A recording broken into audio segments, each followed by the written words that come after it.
Warahmatullahi wabarakatuh. Di sini kami akan mempresentasikan tentang manajemen marketing lembaga pendidikan Islam. Nama Sahlariyahi Idris, NIM 1820719.027. Nama Hasna Atika, NIM 1820719.029. Nama Siti Arafa, NIM 1820719.044. Bismillahirrahmanirrahim. Pengertian manajemen marketing lembaga pendidikan Islam. Manajemen atau pemasaran adalah suatu analisis perencanaan, implementasi, pengendalian program yang dirancang untuk menciptakan, membangun, dan mempertahankan pertukaran yang menguntungkan. Pengertian lembaga pendidikan Islam secara terminologi diartikan sebagai suatu wadah atau tempat berlangsungnya proses pendidikan Islam. Jenis-jenis lembaga pendidikan Islam. Yang pertama, pondok pesantren atau madrasah diniyah. Yang kedua, madrasah pendidikan seperti IAIN, STAIN atau Universitas Islam Negeri di bawah Kementerian Agama. Kemudian pendidikan usia dini, TK, sekolah perguruan tinggi yang diselenggarakan oleh atau berada di bawah naungan yayasan dan organisasi Islam. Kemudian keluarga, tempat-tempat ibadah, forum kajian keislaman, majelis taklim.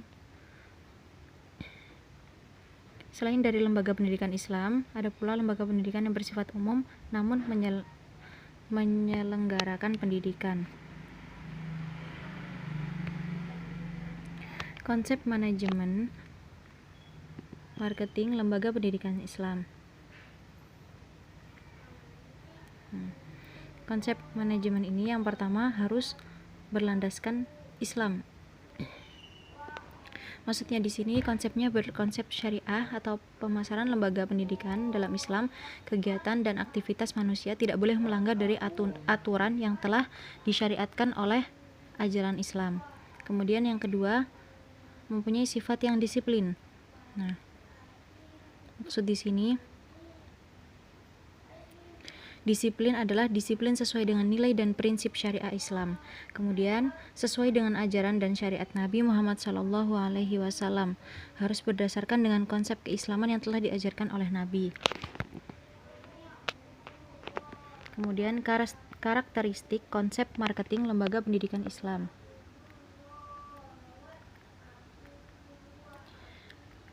Yang pertama, ketuhanan atau robbaniyah, yaitu pemasaran syariah sifatnya yang religius. Jiwa seorang syariah dalam hal ini dalam pengelolaan lembaga pendidikan bahwa hukum-hukum syariah yang bersifat ketuhanan merupakan hukum yang paling adil. Nah, sehingga di sini harus mempunyai sifat yang religius. Kemudian etis atau akhlakiyah. Yang dimaksud etis atau akhlakiyah adalah pemasaran yang mengedepankan nilai-nilai moral yang bersumber dari Al-Quran dan Al-Hadis, agar bertujuan untuk membentuk masyarakat berpendidikan dan berakhlakul karimah. Realistia atau al-waqiyah, yaitu harus berpenampilan rapi, bersahaja, dan bersih, dan menerapkan landasan ajaran agama Islam. Yang ketiga, humanities, yaitu kemanusiaan yang universal, karena syariat diciptakan agar derajat seseorang terangkat, sifat kemanusiaannya terjaga dan terpelihara.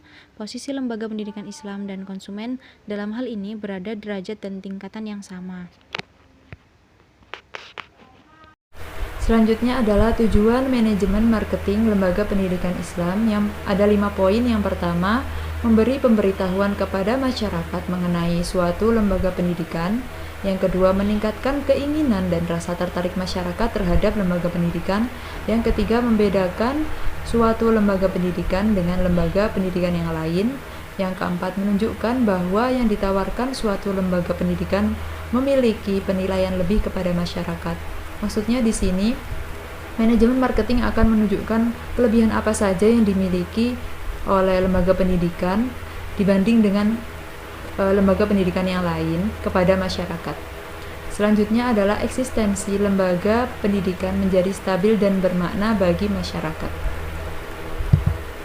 Kemudian fungsi manajemen marketing di sini ada 4. Yang pertama, fungsi planning, mencakup planning daerah pemasaran, planning harga, planning strategi, dan planning, teknik promosi yang akan dipergunakan. Yang kedua, fungsi organizing. Jadi di sini perlu diketahui siapa yang bertanggung jawab dalam suatu struktur, kemudian kepada siapa harus dipertanggungjawabkan. Jadi setiap struktur perlu disusun dengan jelas. Yang ketiga, fungsi actuating, yaitu pelaksanaan kerja, misalnya dengan diadakannya insentif atau uang tambahan bagi para pekerja. Jadi harus ditetapkan dengan jelas mengenai gaji, honor, uang lelah, dan sebagainya. Yang keempat, fungsi controlling, yaitu dengan adanya kontrol pada setiap pekerjaan. Mengapa perlu adanya kontrol pada setiap pekerjaan dalam manajemen marketing? Dimaksudkan agar tidak muncul kesalahan yang berlarut-larut. Baik, saya Siti Arofa. Di sini saya akan melanjutkan presentasi dari teman saya, dan di sini saya akan membahas mengenai strategi marketing lembaga pendidikan Islam. Strategi marketing lembaga pendidikan Islam ini merupakan suatu rencana mengenai kegiatan pemasaran yang dijadikan sebagai pedoman yang berkaitan dengan implementasi variabel-variabel pemasaran lembaga pendidikan Islam tersebut. Kemudian di sini menurut Arah Hidayat dan Imam Macali dalam jurnal Kariman pada tahun 2017, di sini ada 5 strategi marketing lembaga pendidikan. Strategi yang pertama yaitu identifikasi pasar atau analisis pasar. Nah, pada tahapan ini harus dilakukan suatu penelitian atau riset pasar. Untuk apa? Untuk mengetahui kondisi dan ekspektasi pasar,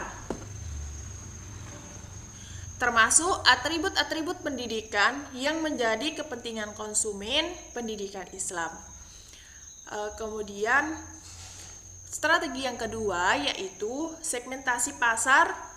Nah, segmentasi pasar ini bisa diklarifikasikan berdasarkan pembagian wilayah atau segmentasi geografi, kemudian latar belakang pendidikan siswa dan penghasilan orang tua atau segmentasi demografi, kemudian minat siswa dalam belajar atau segmentasi psikografi, dan juga motivasi dan sikap siswa terhadap pendidikan atau segmentasi psikologi. Kemudian jaminan dan fasilitas yang diberikan sekolah kepada siswa atau segmentasi manfaat.